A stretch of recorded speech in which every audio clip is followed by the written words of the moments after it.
Rockford's home for Classic Rocks, 96.7 The Eagle. It's Double T. And on the phone from Autograph, guitar player Steve Lynch. How's it going today, Steve? It's going fantastic. How about yourself? It's going well. So what's going on in the world of Autograph? Well, we are getting ready to go back out on tour again. We took a little bit of a break after finishing the album and everything. And the album's just taken off. It's number 9 right now.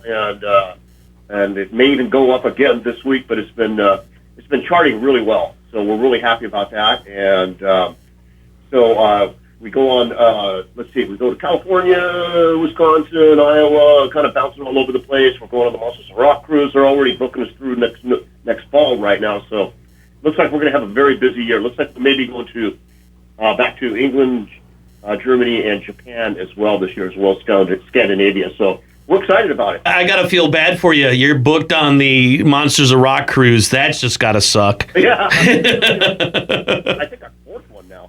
And this one goes down to Jamaicans. And you know what they say, when in Jamaica, do as those damn Jamaicans. So I don't know what that means. But it's going to be fun. It's always great fun for the fans as well, because this is their chance to meet the bands one-on-one. It's not like a meet and greet or something like that. Everybody's just walking around, all the band members and everything, and just chatting with people. It's just like, having people in your living room. It's a very cool atmosphere. Everybody really enjoys it, and everybody, gets to hang out with their favorite musicians and bands of all time. So that's really cool. I think about music and that era, and for me, it's just great memories. Every time I hear Turn Up the Radio, I think about being at the Rosemont Horizon in Chicago, seeing you guys open for Motley Crue, and that song just cranking and just, throwing the metal horns up in the air. Such great memories. That's got to be so awesome to have a song like that out there that's made memories for people. It really is. And the funny thing about that is that RCA, who was our record company at that time, they didn't want that song to be on the album. They said, no, it's not strong enough, and then they said they wanted it to be sent to me, and we're going, no, the first release should be this one, and because, the radio stations are going to love it, and the people listening in the radio in the car, they're going to want to turn the radio up. They didn't get it, and so we recorded it in the studio behind their backs. We just recorded it anyway. And then when it came out, when they heard it recorded, and they just went, oh, this is pretty good. And then we kept on bugging them to release it as the first single. And so they finally did. And then when it became a hit, they said it was their idea. Of course. We were telling the guys at the record companies, the record execs, we was going, listen, every radio station is going to want to play this because it's called Turn Up the Radio. Right. So, yeah, it's like written for radio. Isn't it funny how that works out? Talk about that gap between record company and band, and how do you meet in the middle? Oh, boy. That's the tough one. It's a negotiation thing, of course, as you well know. It's just one of those things where you have to placate to what they want, but then you have to still keep your diversity and your innovation and your creativity together to be able to please yourself as well and the other band members. So, to get something out there that's commercial enough for them and to also, satisfy yourself creatively wise, it's a fine line that you have to walk. But usually the artist does win, and it comes out to be a hit. Because the people, when you play something that's really from your heart, and the audience hears that, then they really they can tell. I think they can really tell that it's not written. It's just written. It's not written just geared for how much airplay it's going to get. It's written from your heart, and people know that that's exactly what you're striving for. If you like it and you've written it from your heart, people will know that and they'll gravitate to that song. They absolutely do. And it really shows. And of course, when you play it live, you get really excited to play it. I never gotten tired of playing that song live. Never have, even though I can't even think about how many times I've played it live, but I absolutely love playing it live. What got you to be so passionate about music and to get into music? Well, when I was 9 years old, back in 1964, a long time ago, my sister brought home the Meet the Beatles album, and she had a little listening party at our house, and she brought all her friends over. She was a few years older than me, and she brought all her friends over, who were really cute, by the way. And they had a little listening party, and I watched the way they reacted, and they just went crazy. And I thought, that's what I want to do. So anyway, but then it kind of grew from there into, wow, I really enjoy playing guitar. And Hendrix at that time was, in the first couple of years that I was playing, Hendrix started to be on the airwaves. I just went, wow, I want to learn to play like that, and of course Led Zeppelin and Jeff Beck and all these great guitar players, coming out at the time. And I just thought, that's what I want to do. I fell in love with the guitar itself. And so, the rest is history from there. When did you realize that, hey, I'm pretty good at guitar, I think I could do this? Probably when I was about 15, yeah. I had switched over to play bass for a while, like in 1967. I played bass for a few years, but then when Hendrix died, that's when I switched over to guitar. I actually went to a store that day, traded my bass in for a Stratocaster, and I was only 15 years old, I remember, and Strat that I bought, 1962 Strat, beautiful, it's only $200.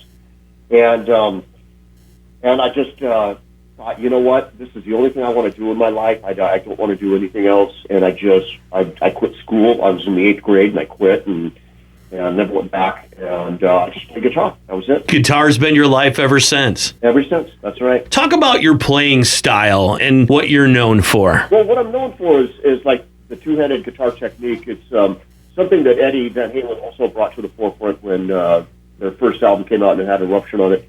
But by the time that came out, I'd already written a book about it. I got into it from back in the early 70s. I saw this guy, Harvey Mandel, doing it. I saw him play live, and then a guy up in Seattle named Steve Bucklington, he kept on showing me different things that, he was a few years older than me as well. He kept on showing me different things that you can use on two hands on the guitar deck. So I was kind of already exposed to it. I was already doing stuff with it. But when I went to the Guitar Institute of Technology back in 1978, I saw Emmett Chapman, the guy that invented the Chapman stick that you play with both hands, clinic there. And I just absolutely fell in love with the sounds that he was getting. And I quoted him after the clinic, and I said, hey, you mentioned that you played guitar before. You just got so far with it that you invented this instrument to better accompany you with it. And he said, yeah. And I said, can you show me something on the guitar? And so I handed him the guitar. And he just played all this two-handed stuff with all four fingers on both hands. I just went, that is just so incredible. So it was right at the beginning of when I started to go to school there. So what I did was I wrote down everything that I was learning, all the scales, all the triads, all the arpeggios, and all the harmonies, everything. I'd write it all down two-handed. And so by the end of the year, obviously, I did a stack of papers, and I got a book deal right away on it, and put that out in 1979. And then that's when I heard Eddie Van Halen first. So I went, oh great, somebody got it out there.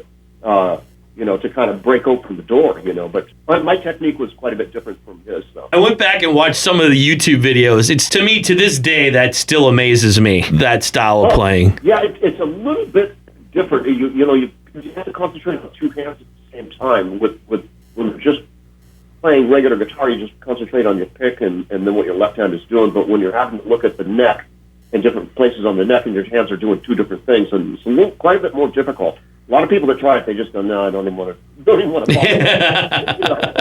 Is there anything that hasn't been done on guitar? Has everything been tried? Is there still techniques out there that may get invented?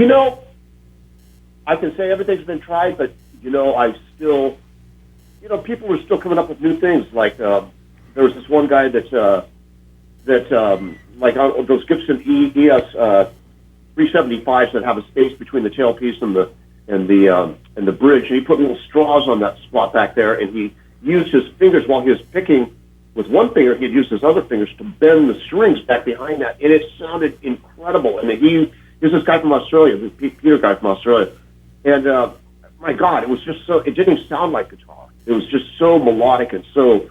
It sounded almost like a violin. It just didn't quite sound like, because you didn't hear the pick on the guitar. It sounded like he was using a bow, and it was just.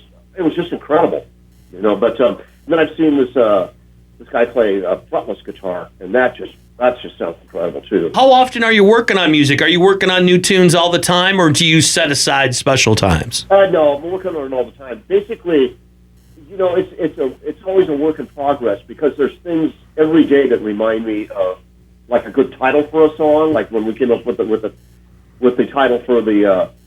For this album, Get Off Your Ass, it was just like one of those things where I was on the couch, I was watching the morning news, and I was drinking a cup of coffee, and I was just thinking, I got a lot of stuff to do today. I got to get off my ass. And then it just went pop. I just went, okay, I like that. Get off your ass. Because it's motivational, and that's the whole purpose behind it, is getting motivated. And so that's why I called up the singer right away, and I said, hey, let's make this into a song. And then I was giving them lyric ideas. We call back and forth and everything, and that's the way we usually write lyrics to songs. A lot of times is just by doing it that way. Kind of because I live in Tampa, Florida. They live in the drummer and the singer live in Los Angeles, and the bass player lives in Atlanta. So we're kind of spread out a little bit, and so we just do a lot of things via phone, and so it works out great, though. You guys don't have to be in the same city. You can be wherever, and with technology, you guys can jam together, you can record together, all kinds of different things you can do, and not have to fly everybody into one location. Yeah, absolutely. We can send files back and forth to one another. Like, I'll come up with a part, and I'll send it to Simon or whatever, or else I'll just play it for him over the phone and tell him what I'm doing. And so it's actually, with today's technology, you don't have to be in the same city at all. You can make an album with different people in the whole world. They do it all the time. It's a really, really cool thing that we're capable of doing that now. If I'm sitting here writing a song and think you'd be the perfect person for a solo, I could contact you and you could just send it over and boom, you're in my song. Right. Yep, exactly. Did you feel like you had more freedom now than you did back then when you're writing an album? Yes, absolutely. And the record companies now don't get as involved as they did back then. And I feel like also because we're older, we're more experienced than most of the record people, that it's like, they know that, hey, these guys are on their own. They've been around the block. They've done albums and everything. But it's also good for the younger players out there as well, because, they can get, through social media, they can get their songs heard by a lot more people than you ever could back in the day before that we had any of this. You had to get a record label, and they had to, promote the hell out of it to get any radio play at all, or any kind of recognition. And so today, it's with the social media, it is much, much easier for people to get heard. And I remember when you wanted to find out about a new band, you had to go to Circus Magazine, and you had to wait once a month. That's right. Yeah, there was a Korean magazine, so there was a few out there that were, and those were it. I mean, you basically had to rely on those, and in the early times of MTV, of course, but that was about it. Well, congratulations on the new album, Get Off Your Ass. That's available all over? Yes, and we're going to, you can pretty much get it anywhere now, and if you want to go to autographband.com, and you can find Autograph Band on Facebook, Facebook, Twitter, Instagram, any of those social media outlets, and also we're going to be doing a contest for Get Off Your Ass. People are doing their own video versions of it, and we're going to be talking about that within the next couple of weeks, because people keep sending me videos through Facebook and stuff like, hey, look at this video I made of Get Off Your Ass. This is where I get off my ass. Like, this guy just sent me one of him in his car, his Corvette, and he's just hauling ass down the road, and I thought that's really cool, and it just made me think this would be a really good contest to have. Contacted the record executive, EMP Label Group, the one that we just signed with, and he said, man, that's a great idea. Let's do that. So just to know the listeners that we're going to have that going on, and that's going to be a lot of fun, because we're going to get to see some cool looking videos of people's creativity and their innovation out there. So I think that's going to be a great thing. So just, check out your social media and website for more info about that contest? Yes, we'll be advertising it all over. Out on the road, 2018? Yep, absolutely. I'm actually leaving next Saturday for California, then Wisconsin and Iowa. Then I come back for a couple of days, and we go right back out again. And then, of course, we have the Monsters of Rock cruise and all that. So we're looking for a lot of touring this in 2018. So it's going to be a lot of fun. Hopefully, we'll be in a town near you, and we play in Illinois a lot. So, got to come out and see us. Oh, definitely. I would love to see you guys again. Like I said, I remember that time when you guys opened for Crew, turn up the radio and just cranking it up. It was so much fun. Thank you so much, Steve, for taking the time. Steve Lynch from Autograph, Rockford's home for classic rock, 96.7 The Eagle.